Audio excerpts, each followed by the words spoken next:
கிராமத்திற்கு இல்லைன்னா ஒரு ஊருக்கு ஓரிரு காவல் தெய்வங்கள் இருக்கும். ஆனால் ஒரு ஊருக்கு 4 திசைகளிலுமே 4 காவல் தெய்வங்கள் இருக்குன்னு சொன்னால் உங்களால் நம்ப முடியுதா? ஆமாங்க, நம்ம மதுரையில் தான் 4 திசைகளுக்கும் 4 காவல் தெய்வங்கள் இருக்காங்க. மேற்கு திசையில் முத்தையாவும் ஐயனாரும் குதிரையில் காவல் காக்குறாங்களாம். வடக்கு திசையில் நம்ம கள்ளழகருக்கு காவல்காரனான கருத்த மேனியுடைய 18ஆம் படி கருப்பசாமி காவலுக்கு நிற்கிறாராம். தெற்கு திசையில பச்சை மேனியுடைய அக்னி கிரீடத்தை கொண்ட நம்ம மடப்புறத்து காளியம்மன் காவலுக்கு நிற்கிறாங்களாம். அப்போ கிழக்கு திசையில யாரு காவலுக்கு நிற்கிறது? அந்த காவல் தெய்வம் யாரு? அவரோட வரலாறு என்ன அப்படிங்கிறத இந்த வீடியோவில் நீங்கள் தெரிஞ்சுக்கலாம். இது வரைக்கும் நம்ம சேனலை சப்ஸ்கிரைப் பண்ணாதவங்க சப்ஸ்கிரைப் பண்ணிக்கோங்க. வாங்க வீடியோக்குள்ளே போகலாம். மதுரையில் இருந்து சுமார் 7 கிலோமீட்டர் தொலைவில் மாட்டுத்தாவணி மேலமடை அப்படிங்கிற இடத்துல அமைஞ்சிருக்கு ஸ்ரீ பாண்டி முனீஸ்வரர் கோவில். இவர் தான் மதுரையை கிழக்கு திசையில் காவல் காத்துட்டு வராரு. மதுரை மக்கள் எல்லாருமே இந்த பாண்டி தெய்வத்தை அவங்க வீட்டில் ஒரு ஆளாக தான் நினைக்கிறாங்க. சின்ன குழந்தைகள்ல இருந்து எல்லாருக்கும் பாண்டி தாத்தான்னு தான் சொல்லணும் அப்படின்னு சொல்லி வளர்க்குறாங்க.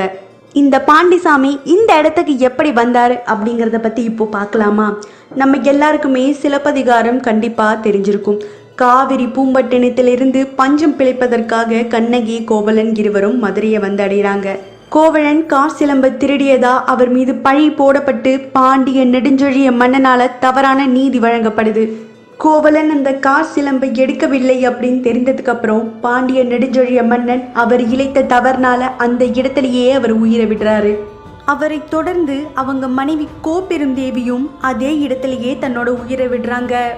அதற்கு பிறகு கண்ணகி மதுரையை எரிச்சதா ஒரு புராணமே சொல்லுது.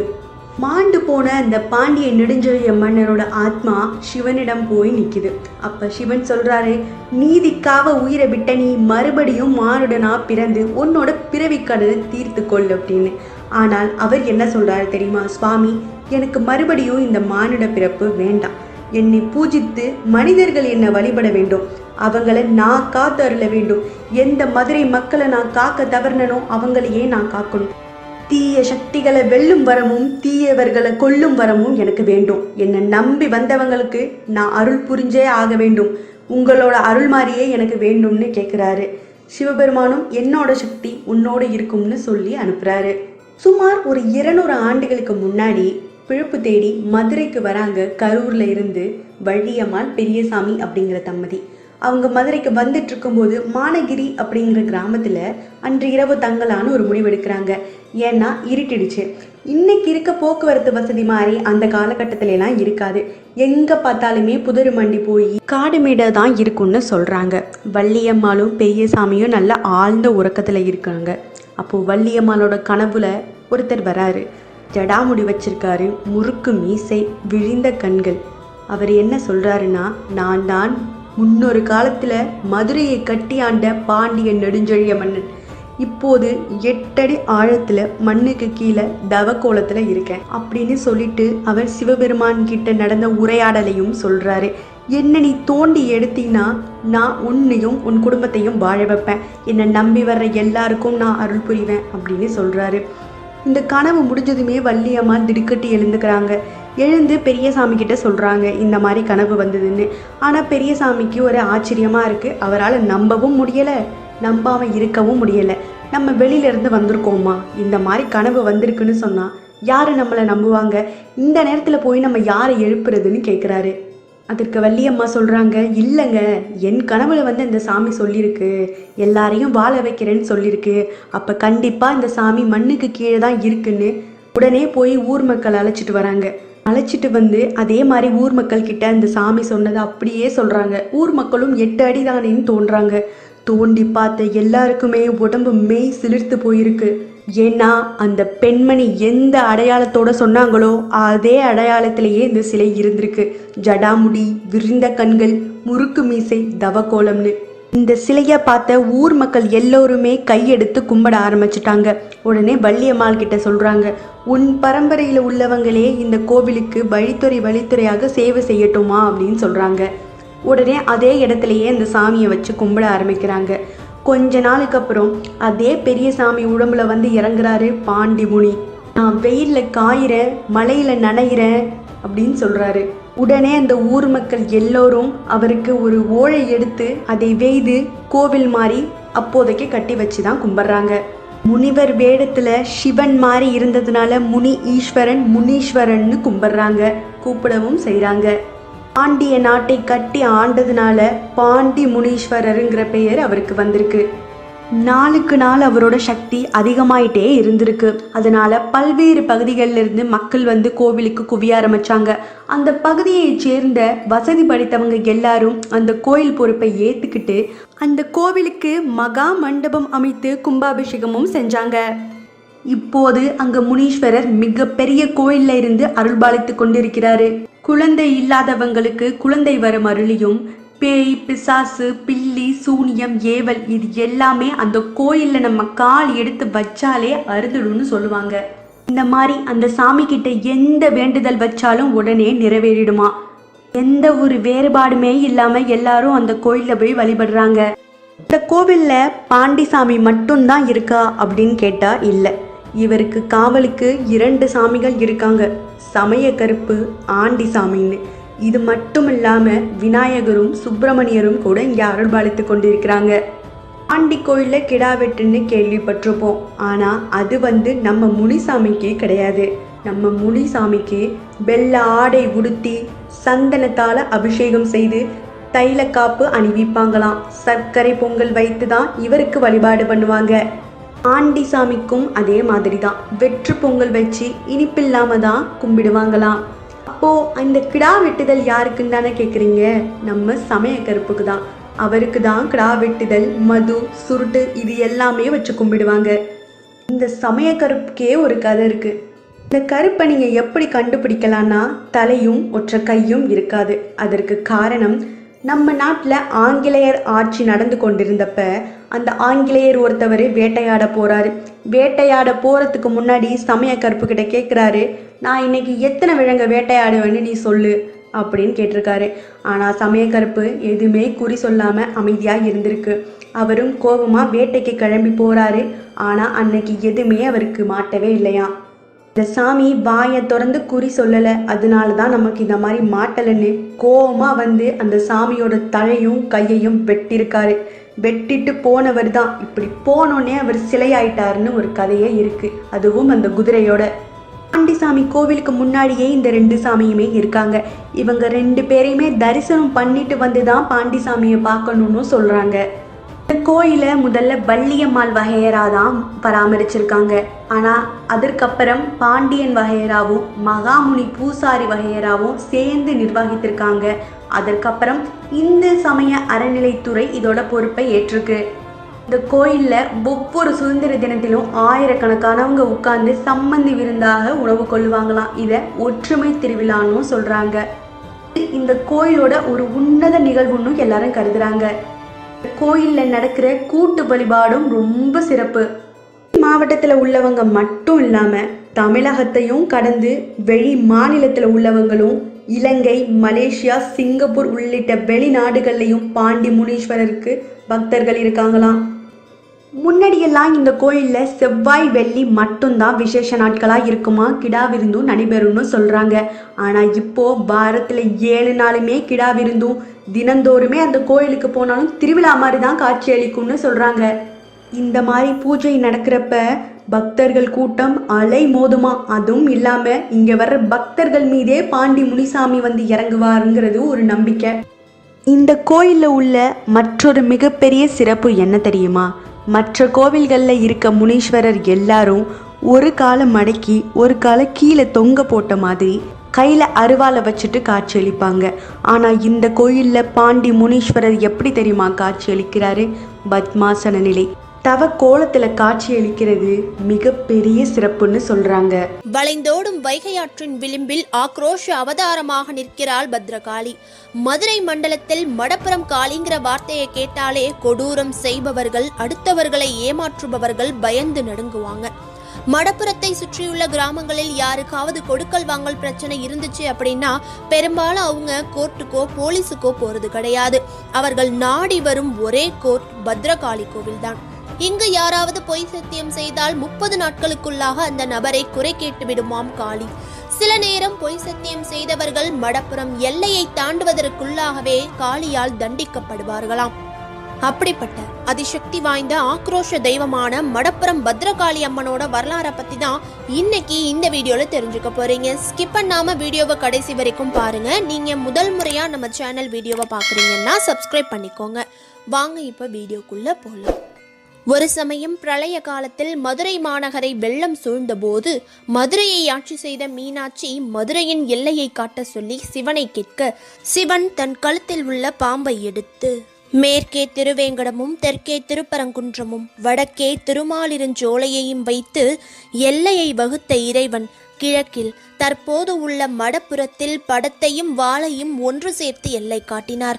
அப்போது பாம்பின் படமும் அதன் வாளும் ஒன்றையொன்று தொட்டுக்கொண்டு நின்ற இடம்தான் படப்புறம் எனப்பட்டது. அதுவே இன்று மருவி மடப்புறமா மாறியிருக்கு. சிவன் கழுத்தில் உள்ள பாம்பின் வாயிலிருந்து வெளியான நஞ்சை உண்டு அம்மன் இங்கு காளியாக எழுந்தருளியிருக்காங்க. மற்றும் ஒரு வரலாறு. ஒரு முறை பார்வதியை அழைத்து கொண்டு வேட்டைக்கு கிளம்பிய சிவபெருமான் மடப்புறம் பகுதிக்கு வந்திருக்காரு. காடு மிக பறந்து கிடந்திருக்கு. இதற்கு மேல் உன்னால் வர முடியாது தேவி, அதனால் நீ இங்கேயே இரு, நான் மட்டும் வேட்டையாடி விட்டு வருகிறேன் என்று பார்வதியிடம் சொன்னாராம்.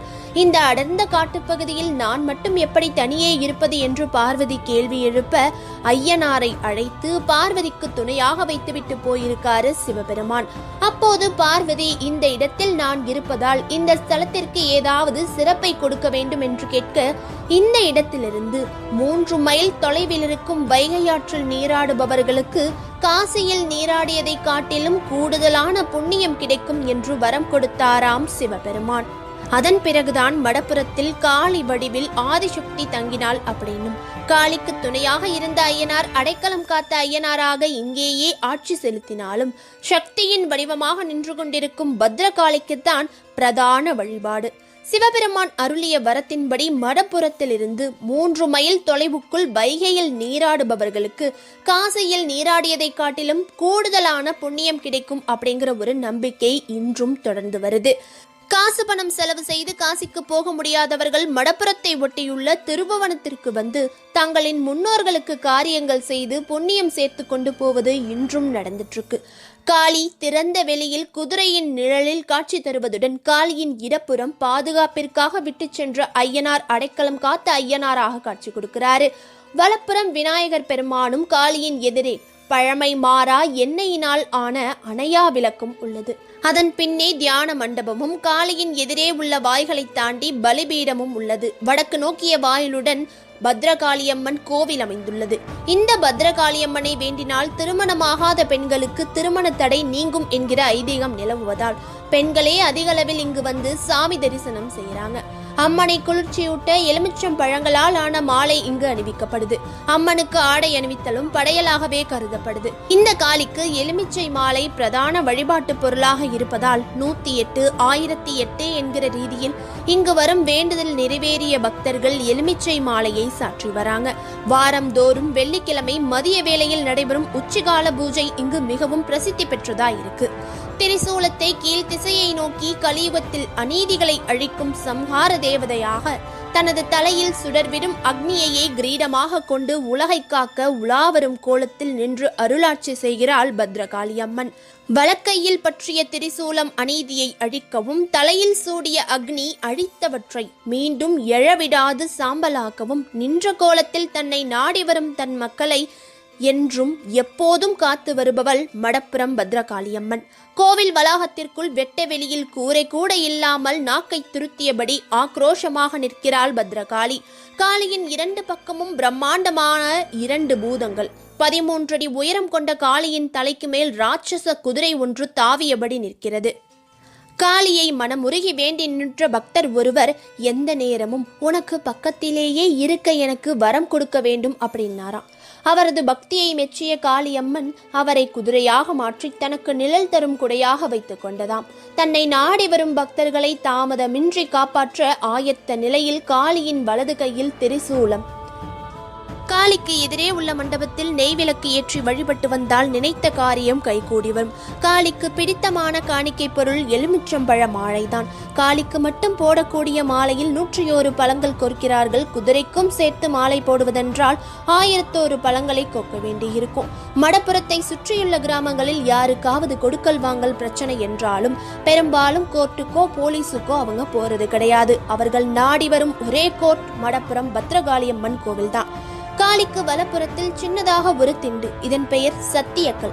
2 நபர்களுக்கிடையே பிரச்சனை என்றால் இந்த திண்டில் இருவரும் சூடத்தை ஏற்றி அணைத்து நாங்கள் தப்பு செய்யவில்லை என சத்தியம் செய்ய வேண்டும்.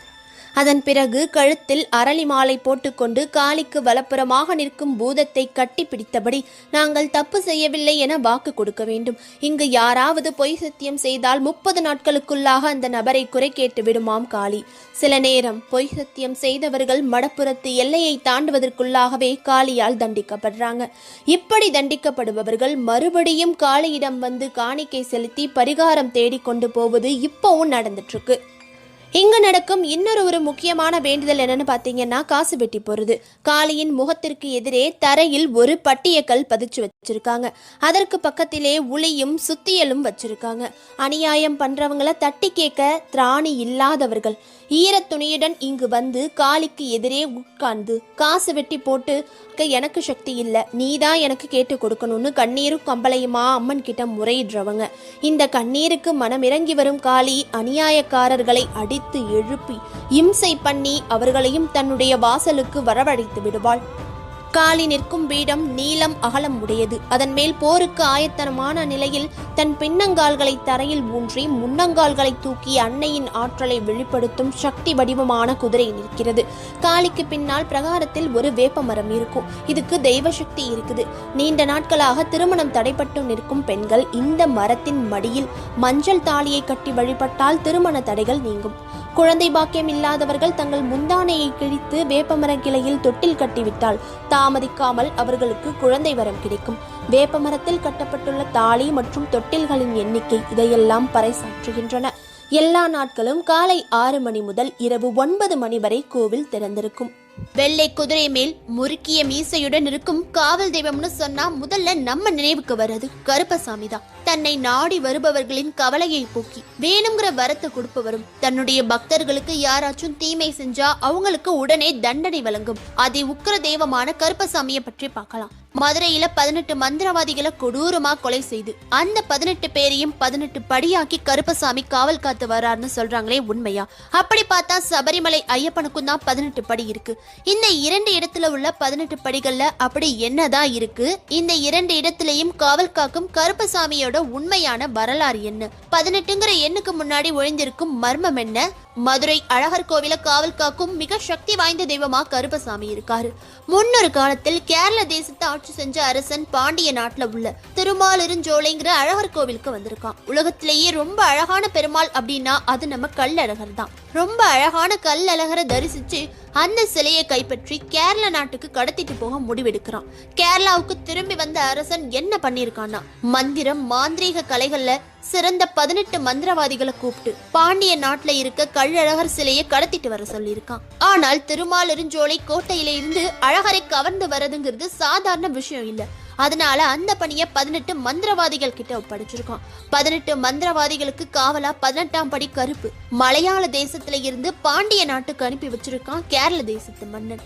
அவங்க அழகரை கவர்வதற்கு முன்னாடி அவரோட சக்திகளை வேறு இடத்திற்கு மாற்றும் முயற்சியில இறங்கி இருக்காங்க. ஆலயத்திற்குள் மறைந்திருந்து மந்திரம் ஜபிக்க ஒரு மைய பயன்படுத்தியிருக்காங்க. அந்த மைய கண்கள்ல பூசிக்கிட்டா அவங்களோட உருவம் மறைஞ்சிரும். அப்படி தந்திரமா மறைந்திருந்து அழகரின் சிலையிலிருந்து சக்தியை திருட முயற்சி செஞ்சிருக்காங்க. இந்த கயவர்களின் திட்டத்தை முறியடிக்க நினைத்த அழகர் கோவில் பட்டர் ஒருத்தரோட கனவுல போய் மந்திரவாதிகள் குறித்து எச்சரிக்கை கொடுத்திருக்காரு. கண் விழித்த பட்டரு மந்திரவாதிகளை பிடிக்க ஒரு உபாயம் செஞ்சிருக்காரு. மறுநாள் காலையில நிவேதனத்துக்கு வழக்கமா செய்யும் பொங்கல்ல அளவுக்கு அதிகமா மிளகு சேர்த்து ஆலயம் முழுவதும் உருட்டி வச்சிருக்காரு. பொங்கலோட வாசனையால் ஈர்க்கப்பட்ட அந்த மந்திரவாதிகள் அதை எடுத்து சாப்பிட்டுருக்காங்க. அடுத்த கணமே அதிகமாக சேர்க்கப்பட்டிருந்த மிளகினால் உண்டான காரம் தாங்காமல் கண்ணீர் விட்டிருக்காங்க. கண்ணீரில் கண் இமைகளில் இட்டிருந்த மை அழிந்திருக்கு. மை அழிந்ததும் அவங்களோட மாய சக்தி மறைந்து அவங்களோட உருவமும் வெளிப்பட்டிருக்கு. உடனே அங்கிருந்த காவலர்கள் அவங்கள பிடிச்சு கொண்டிருக்காங்க. அவங்க ஒவ்வொருத்தரையும் ஒரு படிக்கட்டுல புதைச்சிருக்காங்க. மந்திரவாதிகளுக்கு துணையாக வந்த காவல் தெய்வத்தையும் மந்திர சக்தியால பிடிச்சு கட்டி போட்டிருக்காங்க. அந்த காவல் தெய்வமோ அழகரின் அழகில் மயங்கி, இனி நான் இங்கிருந்து அழகருக்கு காவலா இருக்கு, அதற்கு கூலியா அழகருக்கு செய்யப்படும் அர்த்த ஜாம நிர்மால்ய நிவேதனங்களை எனக்கு கொடுக்கணும்னு கேட்டிருக்கு. அதற்கு எல்லாரும் சம்மதிச்ச உடனே இன்றளவும் 18ஆம் படி கருப்பா இருந்து அழகரை பாதுகாத்து வராரு. அழகர் கோவில் சொத்துக்கள் முழுமைக்கும் கருப்பசாமி தான் காவலா இருந்து வராரு. அரங்கன் சுத்து அழகர் அங்கபடிக்கும் காணாதுன்னு ஒரு பழமொழி சொல்வாங்க. அந்த அளவுக்கு அழகருக்கு ஆபரணங்கள் உண்டு. திருவிழாவுக்காக அழகர் வெளியில போகும்போது 18ஆம் படி கருப்பசாமி கிட்ட வந்து என்னென்ன நகைகள் அவர் போட்டிருக்காருன்னு சொல்லி பட்டியல் போட்டு வாசிச்சுட்டு தான் வெளியில போகணும். அதே போல திரும்பி வரும்போது அந்த நகைகள் வந்திருக்கான்னு உறுதி செஞ்ச பிறகுதான் உள்ள போகணும். இன்னைக்கும் கோயில மூடிட்டு சாவிய 18ஆம் படி கருப்பர் சன்னதியில கொண்டு வந்து வைக்கிற வழக்கம் இருக்கு. 18ஆம் படியின் வாசலா இருக்கும் கருப்பனுக்குன்னு இங்க எதுவுமே உருவம் கிடையாது. பெரிய கதவே கருப்பனின் வடிவா வணங்கப்படுது. எப்பவுமே இந்த கதவு மூடிதான் இருக்கும். இந்த கதவு பிரம்மோற்சவத்தில் சக்கரத்தாழ்வார் எழுந்தருளருக்காக மட்டும் தான் திறக்கப்படும். மூடி இருக்க கதவுக்கு தான் இங்கே பூஜைகள் நடைபெற்று இருக்கு. 18ஆம் படி கருப்பின் காவலை தாண்டி எதுவுமே உள்ள போக முடியாது. தினமும் நூபுர கங்கையிலிருந்து அழகருக்கு கொண்டு வரப்படும் தீர்த்தத்தை கருப்பன் சன்னதியில வச்சு அது தூய்மையாக கொண்டு வரப்பட்டதான்னு பிரமாணம் செய்த பிறகே உள்ள கொண்டுட்டு போக முடியும். கருப்பன் கிட்ட செய்யற பிரமாணம் நீதி தேவன் சன்னதியில் செய்யும் பிரமாணத்துக்கு இணையானதுன்னு சொல்றாங்க. சுத்தப்பட்ட ஊர்ல இருக்கவங்க தங்களுக்குள்ள எதுவும் பிரச்சனை ஏற்பட்டுருச்சுன்னா அதுக்கு கருப்பன் சன்னதியில பிரமாணம் சொல்லிதான் தீர்த்துக்கிறாங்க. கருப்பன் சன்னதியில பொய் சொன்னா அவங்க கடுமையா தண்டிக்கப்படுவாங்கன்னு நம்புறாங்க. அழகர் கோவிலின் மற்றொரு சிறப்பு அங்க இருக்கும் சைவம் சார்ந்த இறை வழிபாடு. திருப்பதிகளுக்கெல்லாம் முதன்மை திருமாலிருஞ்சோலை என்று பெயர் பெற்ற அழகர் கோவிலில் விநாயகர் சன்னதியும் பைரவர் சன்னதியும் கூட இருக்கு. இந்த தல தீர்த்தங்களின் அதிதேவதையான ராக்காயி அம்மனுக்கு அமாவாசை அன்னைக்கும் 18ஆம் படி கருப்புக்கு பௌர்ணமி அன்னைக்கும் சிறப்பு வழிபாடுகள் செய்யப்படுது. அந்த பகுதியில வாழ்ற மக்கள் கருப்பசாமி மேல ரொம்ப பயபக்தியோட இருக்காங்க. அநியாயம் செஞ்சா கருப்பசாமி கண்டிப்பா தட்டி கேட்பார்னு நம்புறாங்க. இன்னும் சபரிமலை 18ஆம் படி ஏறுற இடத்துல கருப்பசாமி காவல் காத்திருக்காரு. அதனாலதான் எல்லாரும் கருப்பண்ணசாமியை கும்பிட்டுட்டு ஐயப்பனை தரிசிக்க போறாங்க. அடுத்து சபரிமலை ஐயப்பன் கோவில்ல உள்ள 18 படிகளுக்கும் என்ன அர்த்தம்னு தெரிஞ்சுக்கலாம். 18ங்கிற எண் அதிக வரலாற்று சிறப்பு வாய்ந்தது. மகாபாரத போர் நடைபெற்றது 18 நாட்கள். ராமாயண போர் நடைபெற்றது 18 மாதங்கள். தேவர்கள் அசுரர்கள் போர் நடைபெற்றது 18 ஆண்டுகள். அதனால 18ங்கிற எண் அதிக முக்கியத்துவம் வாய்ந்ததா கருதப்படுது. பொதுவாகவே நம் தமிழகத்தில் குலதெய்வங்களாக வணங்கப்படும் அனைத்து தமிழ்மண் சாமிகளும் நம்முடைய குலத்தில் நம் பரம்பரையில் பிறந்து வீரத்திற்காக உயிர் தியாகம் செய்த நம் முன்னோர்கள், நம் மூதாதையர்கள். அந்த வரிசையில் இன்று நாம் பார்க்க போவது துரோகத்தால் பலி கொடுக்கப்பட்டு மதுரையை காவல் காத்து நின்ற மதுரை வீரனோட வரலாற்றையும் அவரோட அழகான 2 காதல் கதை பற்றியும், எதனால மதுரை வீரன் பலி கொடுக்கப்பட்டு தெய்வமா மாறினாரு, மதுரை வீரன் பற்றிய முழு தகவல்களையும் உண்மை வரலாற்று சம்பவங்களையும் இந்த ஒரே வீடியோல நீங்க தெரிஞ்சுக்கலாம். வீடியோவை ஸ்கிப் பண்ணாம கடைசி வரைக்கும் பார்த்தீங்கன்னா தான் மதுரை வீரனுக்கு நடந்த அநியாயத்தை பற்றி நீங்க தெரிஞ்சுக்க முடியும். மேலும் இது போன்ற பல தகவல்களை தொடர்ந்து பெற நம்ம TN Trend யூடியூப் சேனலை சப்ஸ்கிரைப் பண்ணிக்கோங்க. வாங்க இப்ப வீடியோக்குள்ள போலாம்.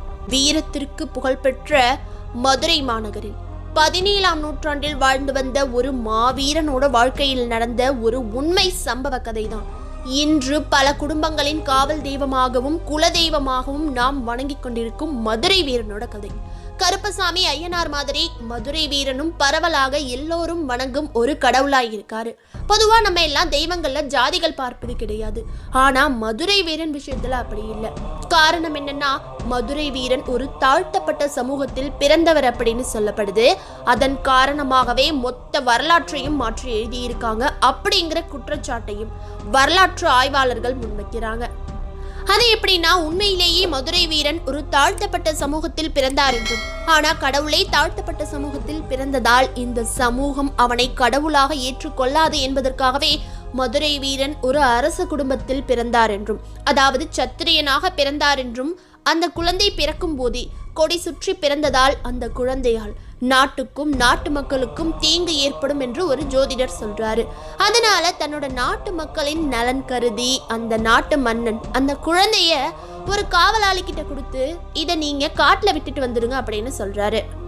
அதனால காவலாளிகளும் அந்த குழந்தையை எடுத்துட்டு போய் காட்டுல விட்டுட்டு வராங்க. அப்போ அந்த காட்டு வழியா குழந்தை இல்லாத ஒரு தாழ்த்தப்பட்ட சமூகத்தை சேர்ந்த ஒரு தம்பதி அந்த குழந்தைய வரும்போது பாக்குறாங்க. அப்போ அந்த குழந்தைய மீட்டெடுத்து அதற்கு வீரன் என்று பெயர் வைத்து வளர்த்து வராங்க. வீரன் வளரும் போதே தன்னோட பெயருக்கு ஏற்றார் மாதிரி மிக திறமை வாய்ந்தவனாகவும் வீரம் வாய்ந்தவனாகவும் வளர்ந்து வந்திருக்காரு. என்னதான் திறமை இருந்தாலும் தன்னை ஒரு தாழ்ந்த ஜாதி என்று சொல்லி ஒதுக்கும் போது கோவப்பட்டு எல்லாரையும் வீரன் எதிர்க்கிறாரு. இப்படி வீரனோட ஜாதியை மாற்றி அமைத்து அவரோட முற்பகுதி வரலாறு மாற்றப்படுகிறது. இந்த கருத்திற்கு நிறைய பேர் இப்பவும் எதிர்ப்பு தெரிவிச்சுட்டு தான் இருக்காங்க. ஆனா உண்மையிலேயே பெரம்பலூர் பக்கத்துல இருக்க கோனேரிப்பட்டினம், இப்போ இருக்கிற கோனேரி பாளையத்தை பொம்மநாயக்கருங்கிற குறுநில மன்னர் ஆட்சி செஞ்சு வந்திருக்காரு. அவர்கிட்ட வேலை பார்த்தவர் தான் சின்னானும் அவரோட மனைவியும். இவங்க 2 பேரும் தான் வீரனோட பெற்றோர்கள். சின்ன வயசுலேருந்தே வீரத்திலையும் விவேகத்திலையும் யாருக்கும் பயம் இல்லாம திறமையான மாவீரனா மதுரை வீரன் வளர்ந்து வராரு. அப்போ பொம்மநாயக்கரோட மகள் பொம்மி பருவம் அடைஞ்சதும் 32 நாட்கள் காட்டுல குடிசை கட்டி தங்க வச்சிருக்காங்க.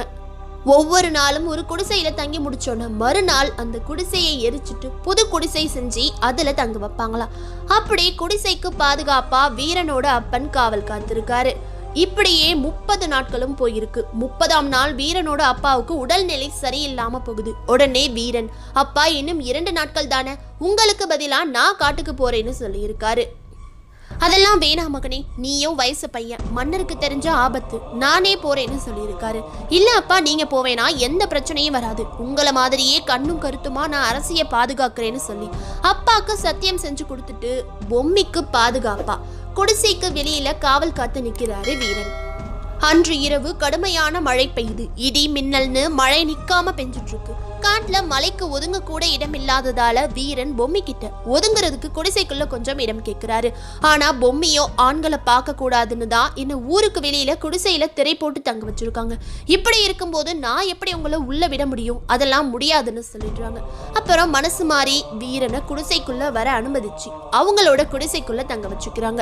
திரைக்கு நடுவில் வீரனை பார்த்து அவர் மேல காதல் வசப்படுறாங்க பொம்மி. வீரனுக்கும் பொம்மி மீது காதல் வந்து 2 பேரும் ஒருத்தர் மேல ஒருத்தர் ஆசைப்படுறாங்க. 32 நாள் முடிஞ்சு எல்லா சடங்குகளும் முடிஞ்சு பொண்ணை கூட்டிட்டு போக நாயக்கர் சேனைகளோட காட்டுக்கு வராரு. பொம்மி போகும்போது அவங்க கிட்ட இருந்த மணி விளக்க வீரனோட கையை பிடிச்சி அவர்கிட்ட கொடுத்துருக்காங்க. 2 பேரும் காதல் வசப்பட்டிருக்காங்கிறத புரிஞ்சுக்கிட்ட பொம்ம நாயக்கர் பொம்மிக்கு வேற இடத்துல உடனடியா திருமணம் பண்ணி வைக்க பாக்குறாரு. வீரனை யானை மிதிச்சு கொள்ள உத்தரவிட்டிருக்காரு. இதை கேள்விப்பட்ட பொம்மி சரியான நேரத்துல ஒரு குதிரையில வந்து வீரனை காப்பாத்திடுறாங்க. வீரனும் பொம்மியும் கோனேரிப்பட்டினத்தை விட்டு தப்பிச்சு போறாங்க. அவங்க 2 பேரையும் பிடிக்க பொம்மநாயக்கர் திருச்சி மன்னரோட உதவியை நாடுறாரு. வீரனையும் பொம்மியையும் பிடிச்சி திருச்சி மன்னர் முன்னாடி நிறுத்துறாங்க. ஜாதி காரணமாக தான் எங்களை சேர விடாம செய்யறாங்க, எங்களை சேர்த்து வைங்கன்னு கேட்டதும் ஜாதியை ஒரு பொருட்டா மதிக்காம திருமணத்துக்கு சம்மதம் சொல்லி திருச்சி மன்னரே வீரனுக்கும் பொம்மிக்கும் திருமணம் செஞ்சு வச்சு வீரனோட திறமைய பார்த்து அவரோட படையில தளபதியா நியமிக்கிறாரு. திருச்சியில் வீரனும் பொம்மியும் ரொம்ப சந்தோஷமா வாழ்ந்து வராங்க. அப்போ மதுரை அழகர் மலை பகுதியில் சங்கிலி கருப்பன் தலைமையில ஒரு மிகப்பெரிய கொள்ளை கூட்டமே இருந்திருக்கு. கொள்ளை கூட்டத்தோட பிடியில இருந்து மதுரையை காப்பாற்ற திருச்சி மன்னரோட உதவியை நாடுறாரு திருமலை நாயக்கர். திருச்சி மன்னர் வீரனை மதுரைக்கு அனுப்பி வைக்கிறாரு. திருமலை நாயக்கருக்கும் வீரனை ரொம்பவே பிடிச்சு போயிடுது. கொள்ளைக்காரர்கள் பிடியிலிருந்து மதுரையை ரொம்ப நல்லாவே அருமையா பாதுகாத்து வராரு வீரன்.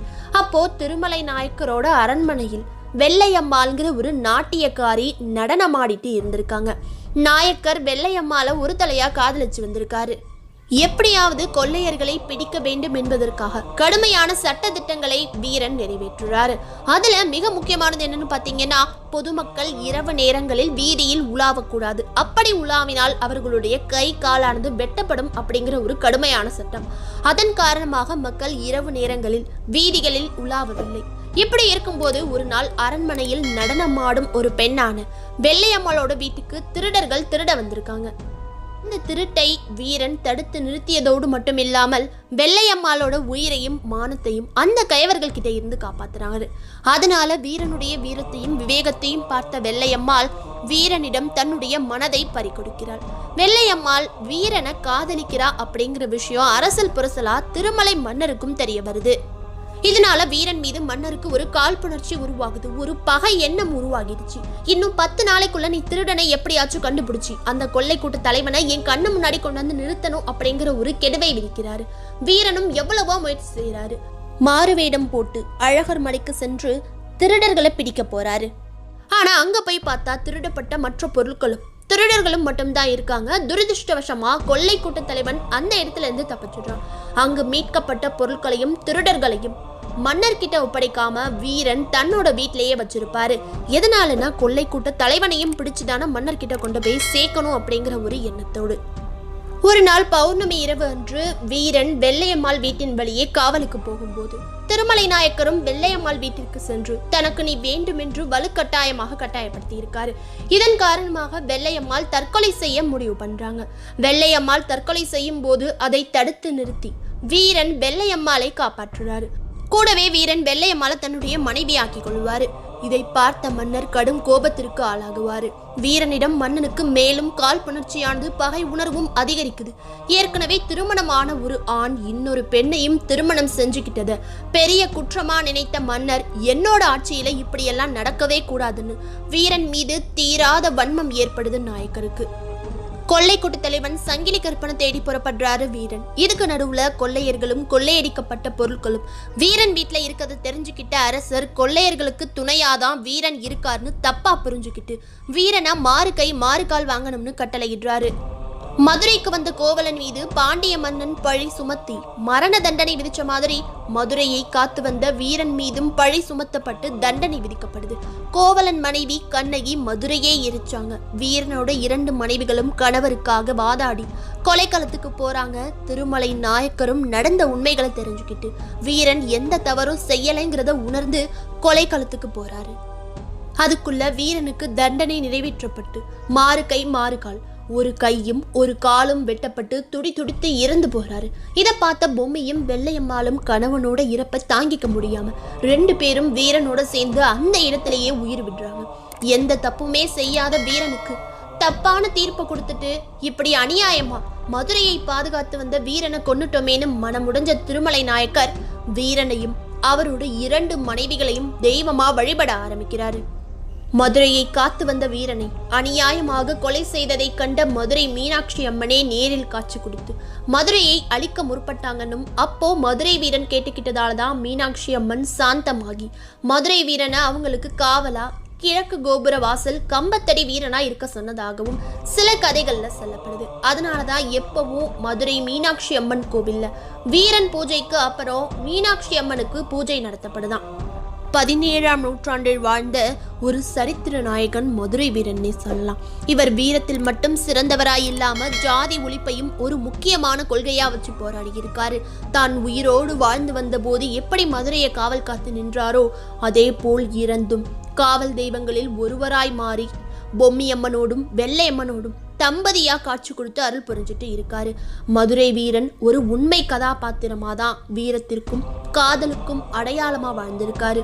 ஓங்குன அருவாளோடும் முறுக்குன முறுக்கு மீசையோடும் வெள்ளையம்மனுக்கும் பொம்மியம்மனுக்கும் நடுவில் கம்பீரமா காட்சி கொடுத்து நிற்கிறாரு. உங்க குலதெய்வம் மதுரை வீரனா இருந்தா இந்த வீடியோவை உங்க குடும்ப உறுப்பினர்கள் கூட மறக்காம ஷேர் பண்ணுங்க. அவங்களும் மதுரை வீரனோட உண்மை சரித்திரம் பற்றி தெரிஞ்சுக்கிட்டோம். இந்த வீடியோ பற்றிய உங்க கருத்துக்களையும் கமெண்ட்ல சொல்லுங்க. வீடியோ உங்களுக்கு பிடிச்சிருந்தா ஒரு லைக் கொடுங்க. இது போல மேலும் பல சுவாரஸ்யமான ஆன்மீக தகவல்களை உடனுக்குடன் தெரிந்து கொள்ள நம்ம டிஎன் ட்ரெண்ட் யூடியூப் சேனலை சப்ஸ்கிரைப் பண்ணுங்க. கூடவே இருக்கிற நோட்டிஃபிகேஷன் பெல் ஐக்கனை கிளிக் பண்ணி ஆல் செட் பண்ணிக்கோங்க. மீண்டும் ஒரு நல்ல தகவல் கொண்ட வீடியோ மூலமா சந்திக்கிறோம். இப்படிக்கு TN trend admin Karthik, voice artist Swathi. நன்றி, வணக்கம்.